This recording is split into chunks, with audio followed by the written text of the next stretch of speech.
We are coming to you live here.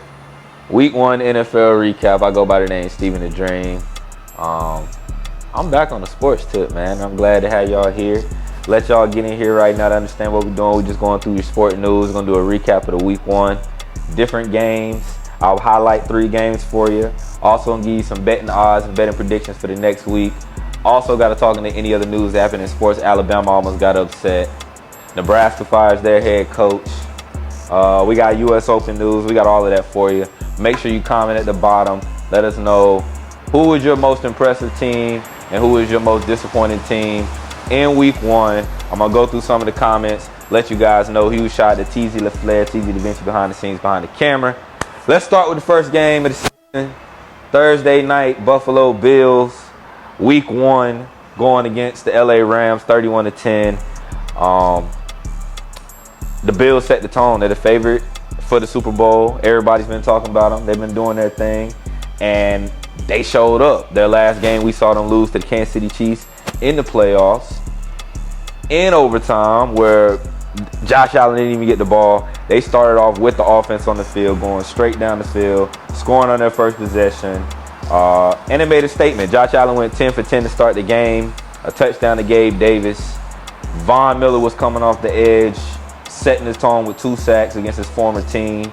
And the Rams they just weren't ready. I don't know what it was. It's not like they were really terrible. It wasn't terrible Rams. It was just more really good Buffalo Bills, I would say. They allowed 7 sacks, which is not good for the Rams, and they couldn't run the ball at all. I mean, Cam Akers comes back, 3 carries for 0 yards. That's not going to cut it. That's not going to cut it at all. Cooper Kupp, of course, doing his thing. Led the league the first week in catches with 13 of them and 128 yards and a touchdown. But overall, the Bills were just the more dominant team. I mean, both of Josh Allen's interceptions were they really weren't his fault. They were tip passes, or the receiver just didn't catch the ball all the way. And he's looking like the MVP favorite. I would say right now, if you was putting the betting odds on the MVP, you got to look at Josh Allen as the favorite. There's no question about that at all. And then Stephon Diggs just picking up where he left off as well. 8 catches, 122 yards. Him versus Jalen Ramsey was the matchup everybody's looking for. And Jalen got whooped. Jalen said it. He went on an interview with the Uninterrupted right after and said, "We got our asses kicked." He sat down with his pop. He sat down with his agent. He didn't play well at all. And Jalen Ramsey's going to have to play better in the next game. I know it's Stephon Diggs. I know it's Josh Allen. But at the end of the day, he's got to be the guy for them. They couldn't stop anything on 3rd down as well. 9 for 10, the Bills went on 3rd down. 9 for 10. It was crazy. Once they cleared it and got it out of here, we kind of all sat over there on the couch and we looked at each other. And there was really only one phrase to say, and that was like, we got our ass beat. I mean, plain and simple, we got our ass beat. We didn't put on the performance that we wish we would have put on. Besides that, though, the Rams, their next game is against the Falcons, which they're going to have to run the ball. The Falcons allowed 151 rushing yards in their game against the Saints. So if they're going to do anything productive, they're going to have to start with the run if I'm the Rams. And the lines just got to be tougher. They lost, Whitworth on the line. They lost another lineman as well. And you can't let Matt Stafford get sacked 7 times. He still looks to be a little injured, but overall they got to be better there. The Bills, they play the Titans next. Now, you can't have a letdown game after you had that high. You got to stay where you at. So keep the script where you at. Them first couple plays, let Josh Allen do his thing. They're on good timing. Everything is just timing for the Bills, it seems like. Everything is on timing. Get pressure on Ryan Tannehill. If you can do that, and you cannot allow Derrick Henry to get off. Last year when they played them, Derrick Henry and the Titans ran for 238 yards. 238 yards Derrick Henry got off. So if that's going to be the case, Derrick Henry ran for 143 yards and 3 touchdowns. The Titans allowed 238 yards in week 1 against the Giants. So come on, something's got to give. Something's got to give. Your Buffalo run the ball better. And that's week 1, man. That's week 1 for the Bills. First game of the season. It was a great kickoff, Thursday Night Football. The game that everybody was talking about only because it's the revenge game. Baker Mayfield getting a chance to go against his old team, the Cleveland Browns. Came up short as the Cleveland Browns won 26-24.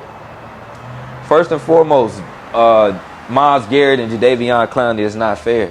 It's not fair to them coming off the edge like that. It is them getting to the pass rusher every single time. It's hard for anybody, much less the quarterback like Baker Mayfield, who's only 6 foot tall. He couldn't see anything. They were getting to him. And the Baker and the center just were not on par together. The chemistry was not there. He bobbled the ball several times with the snap exchange. They got to get more chemistry. I know Baker just got there, but they got to be better. As I'm looking at this game and I'm watching it, the Panthers really need to get a better pass rush. There was no pressure on Jacoby Brissett. Jacoby Brissett was able to kind of do what he wanted to back there the entire game. He was able to sit back, especially the last minute and 13 seconds where they came back. There was a roughing the passer call that was called in the fourth quarter, that last minute. And then Jacoby Brissett went 3 for 3 to set up their rookie kicker, Cade York, for the game winner, 41 yards.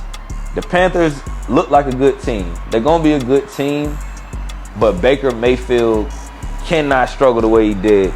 He's got to be better. He's got to make more plays. The long pass to Robbie Anderson, breakdown and coverage. That was the best thing they did all night. Christian McCaffrey not getting the ball enough for me.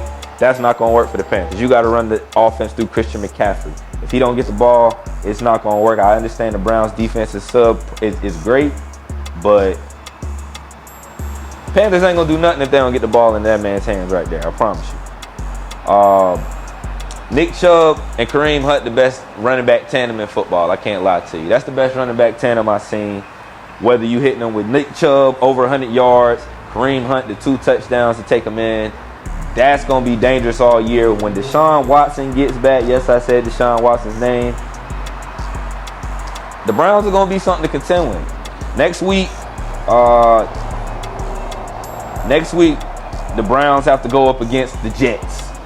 So, shouldn't be too hard when Joe Flacco threw the ball damn near 60 times in his game.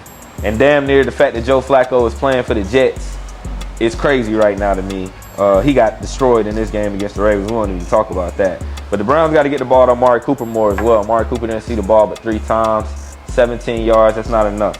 That's not enough. Carolina, secondary is really good, but like I said, they got to get better pass rushing. That's the only way they're going to get something done. Want y'all to comment and let me know what y'all think below. Panthers, do you think that they're an actual team that's going to win this year? Do you think that Baker Mayfield is the quarterback, or they need to go back to Sam Darnold? I don't know. I ain't a Sam Darnold guy. I'll never be a Sam Darnold guy, but I think Baker Mayfield, if y'all protect him, he'll be okay. Last but not least in this segment, let's talk about the Dallas Cowboys. Unfortunately, they didn't show up. We knew it was going to happen. If you really looked at it, you let go of your best receiver. You let go. Your lineman, Tyron Smith, is not there. And your team just didn't look like it was together at all. The play calling was not dynamic for you to have the best offense in the league last year. Dallas loses to the Tampa Bay Buccaneers 19-3, where Dak threw for under 15%, had a 15.3 quarterback rating. Worst start of a season that he's had since 2018. But the fact that he's injured in the fourth quarter and you're going to lose him for a couple weeks and you got Cooper Rush as your quarterback now, I don't know what to tell you, Dallas. It's looking bad for you. You got to get CeeDee Lamb the ball if you Cooper Rush, because 2 catches for 29 yards is all that he had. And although that Tyler Smith, the rookie that you drafted, held up well, and Zeke actually ran the ball hard. Zeke is, if you can just keep feeding the ball to Zeke, I think he'll be okay this year. But at the same time, there's no playmakers on that field for you. Who are you throwing the ball to? I just don't know. I don't see it. You got Noah Brown, you got Dalton Schultz, you got Houston. I just don't see it for you. Maybe you need to go out and get Jimmy Garoppolo, but at the end of the day, the Dallas Cowboys did not look like a team that was ready to show up. Michael Parsons is great, but that ain't enough. You let Tom Brady go out there and do his thing. Shout out to Tom Brady and Julio Jones. I never thought I would say Tom Brady to Julio Jones, but it was magic.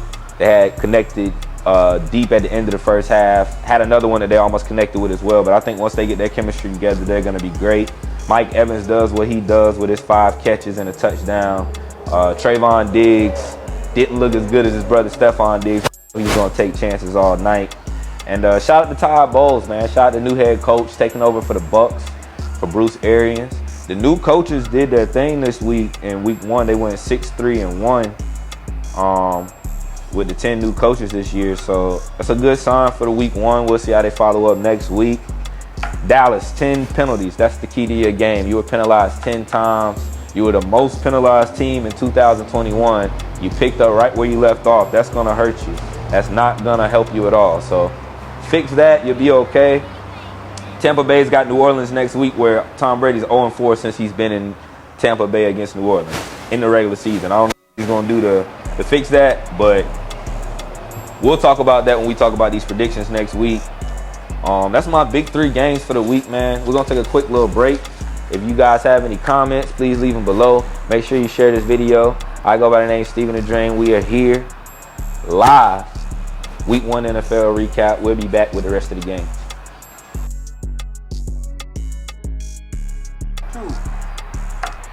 We are back recapping week 1 in the NFL. I go by the name Stephenthadream.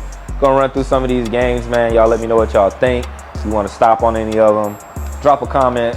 Tell me what you thought of your game if you hear your team's name. Let's start with New Orleans, who traveled to Atlanta and beat Atlanta 27-26 in a comeback victory.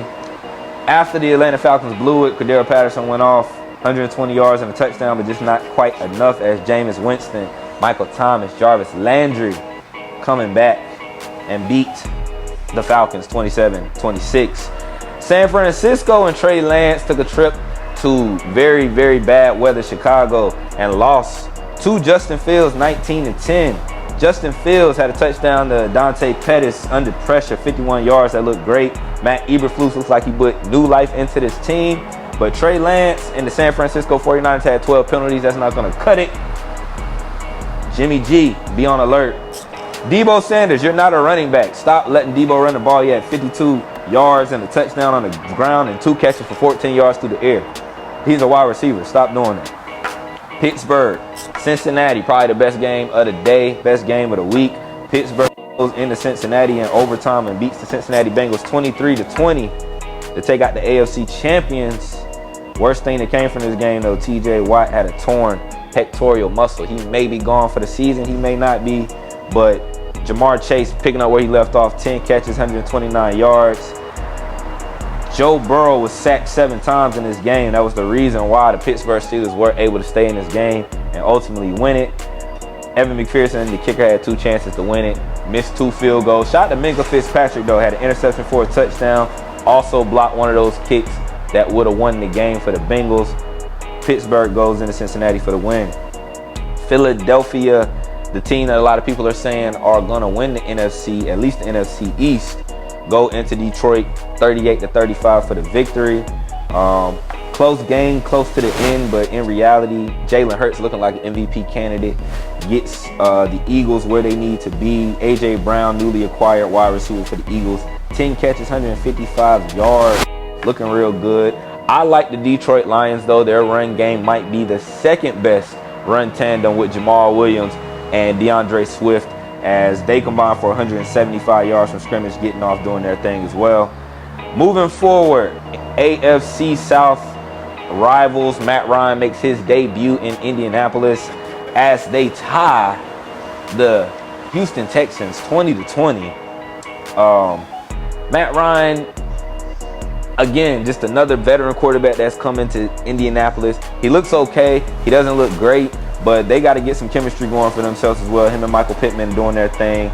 Jonathan Taylor runs the ball exceptionally well, as he was getting off all day. But the Houston Texans look strong. Their defense made some turnovers. We'll see what they do next week, but a tie, it's not how you really want to start the season off. New England Patriots and Mac Jones, Bill Belichick. Another year without Tom Brady. Going into Miami is looking real different. And Miami do what they do, and they beat the New England Patriots 20-7. Jalen Waddle getting off for a long touchdown. Tyreek Hill, Tua, the connection is there. And that Miami defense has been stout for the last couple years, doing their thing as well. New England, still no playmakers.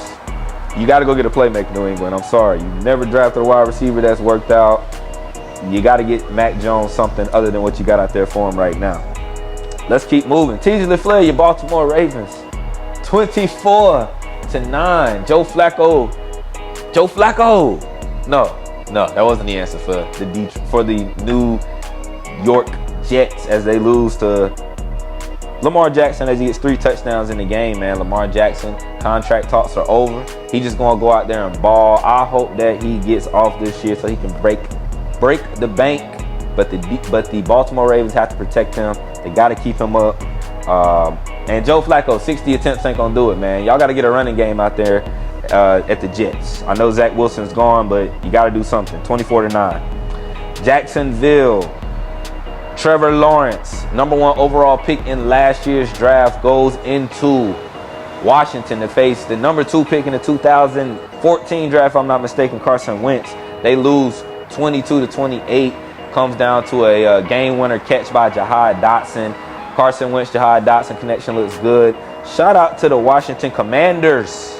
The Washington Commanders in their first victory of the season. Let's keep it moving though. All the NFC East teams did their thing except for the Dallas Cowboys, surprisingly.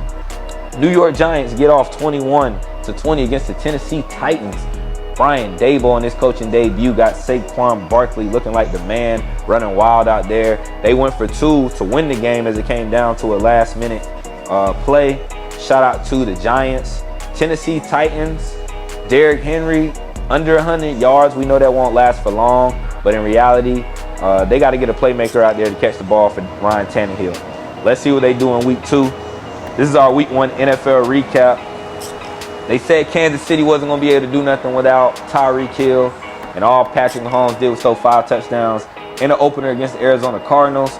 44-21 as they go into Arizona. Patrick Mahomes, 360 yards. Insane. Passed the ball around to Juju. Passed it around to his running backs. Got it around to MVS. Just was doing his thing. Travis Kelce. Chiefs look like they are primed to do what the Chiefs do and continue to succeed. They got a huge matchup this Thursday against the Los Angeles Chargers, who beat the Vegas Raiders. I'm already starting off wrong, and my Vegas Raiders aren't starting off too great. 19-24 or 24-19. The Chargers beat the Raiders. Hey, Carr to Adams is what the connection we were looking for. It did what we expected it to do, as Adams had 10 catches, 141 yards. We saw him hook up for a touchdown late, but Justin Herbert is Justin Herbert. I don't know what else to tell you, folks. He looks like he could be the MVP as well. He's picking up in his 3rd year of service for the Chargers. They look like a team primed to win the AFC West. Austin Eckler on the ground running the ball hard. But we get Mahomes, we get Herbert this Thursday. That's going to be a very big game. Amazon Prime getting their first Thursday night game. I can't wait to watch that one. But Vegas, I'm not upset about my team this week. I say we got to move on to next week and see what we can do, because the Chargers are a good football club. And to hold them to 24 points, I think that's okay. The Green Bay Packers got held to 7 points, and Aaron Rodgers, that is not okay for him, as they lose to the Minnesota Vikings. Aaron Rodgers sacked 4 times, no chemistry with his rookie wide receivers. Actually had a touchdown wide open throw to Christian Watson, who's a rookie, and he dropped it. Aaron Rodgers didn't go back to him the entire game. That's kind of Aaron Rodgers for you, though. You know, he's used to having Deontay Adams, who's automatic, Jordy Nelson when he was there, Randall Cobb. He doesn't have that anymore. So you got to be above and beyond this year, A-Rod. You got to do way more than what we expect you to do. You didn't have Alan Lazard, which we know is, you know, the guy that's supposed to step into that role. But shout out to the Minnesota Vikings. I think they're a much improved team. Kirk freaking Cousins. Shout out to my cousin, Kirk Cousins, doing his thing. And Justin Jefferson might be the best wide receiver. He might be the best wide receiver in the league, man. Let's be honest. You know, 9 catches, 189 yards, 2 touchdowns, having his way all day with that secondary for Green Bay. And yeah, it was ugly. It was ugly. Last but not least, the Monday night game came down to Russell Wilson visiting his former team of 10 years, the Seattle Seahawks. And he lost 16-17 as Geno Smith, the former Jet, gets a victory. Geno Smith just balling out there. Very efficient.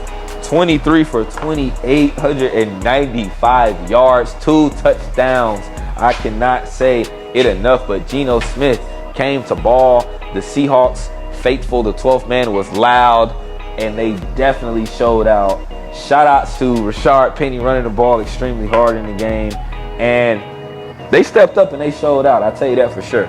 The Denver Broncos, although a team that is very highly touted this year with Russell Wilson, Jerry Jeudy, Cortland Sutton, and all the guys, didn't quite come out the way I expected them to. Nick Chubb did not quite rush the ball like I expected him to on the defensive side of the ball. Sorry, Bradley Chubb did not rush the ball like I expected him to. And Russell Wilson going, 340 yards, yes, while albeit impressive, a lot of that was to the running backs, a lot of that was check downs.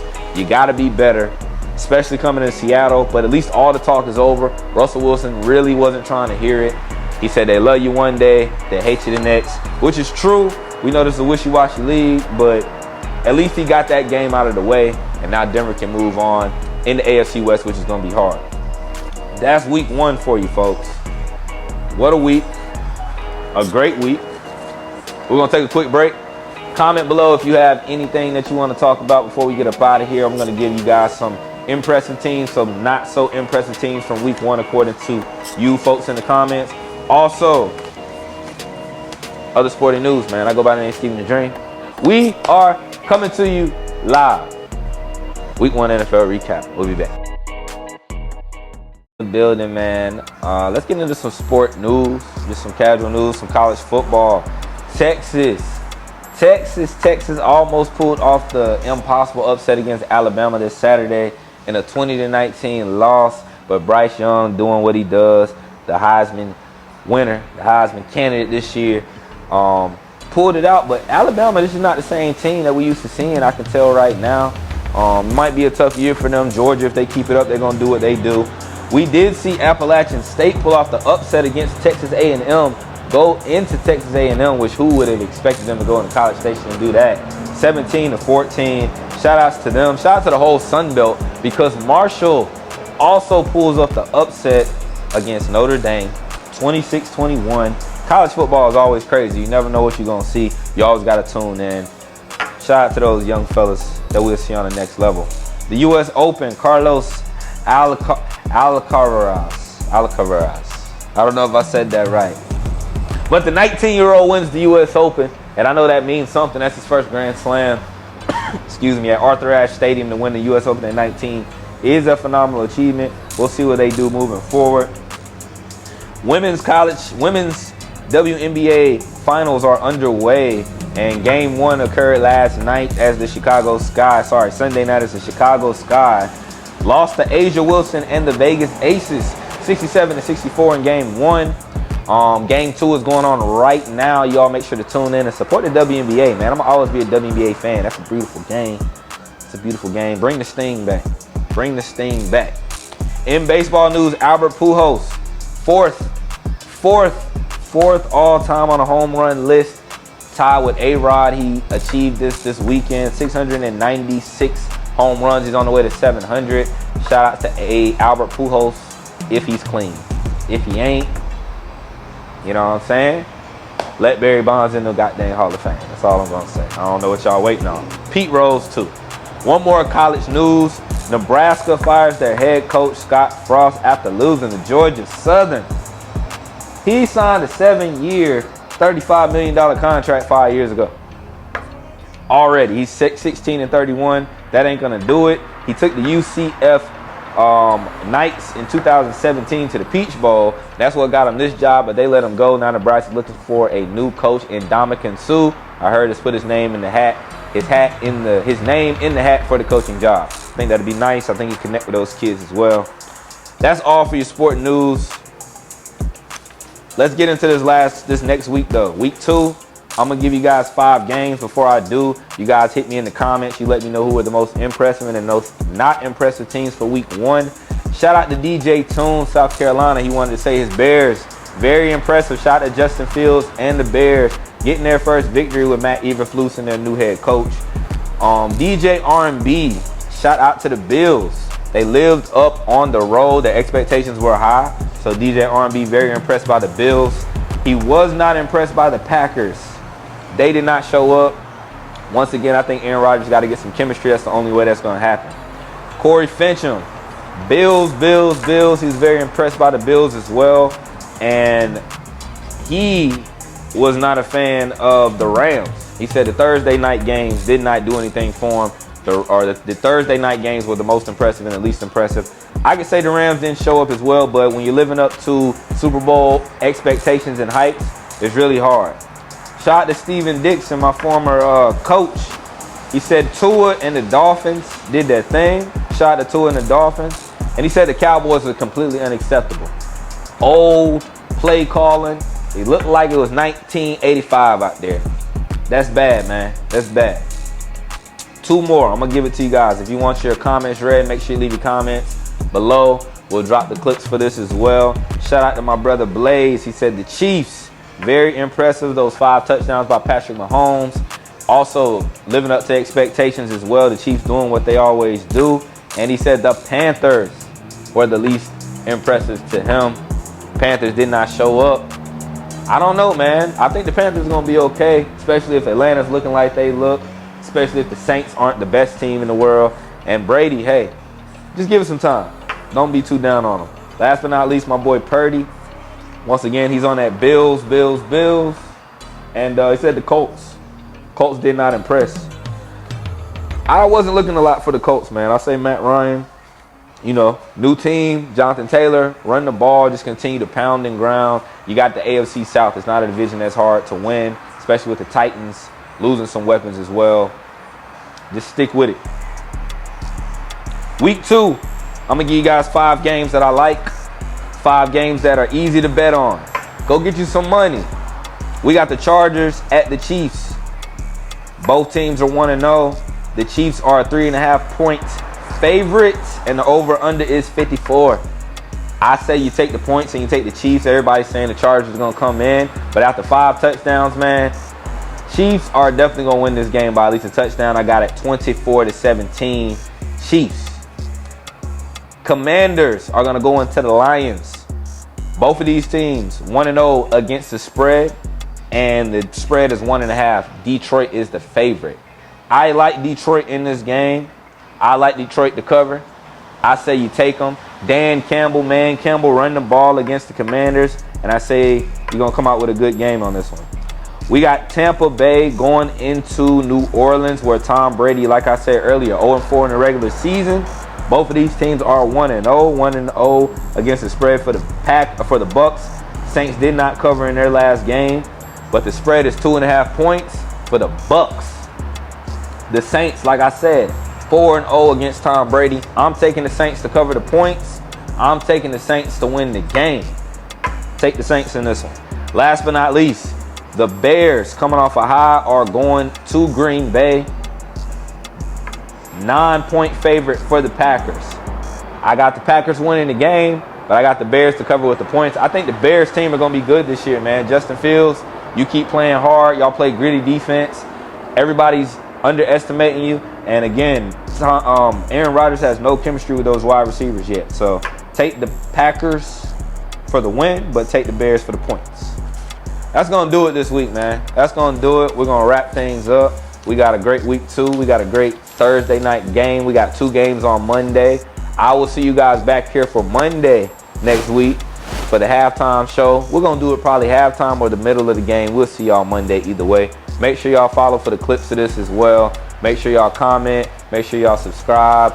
Make sure y'all tap in with us as well.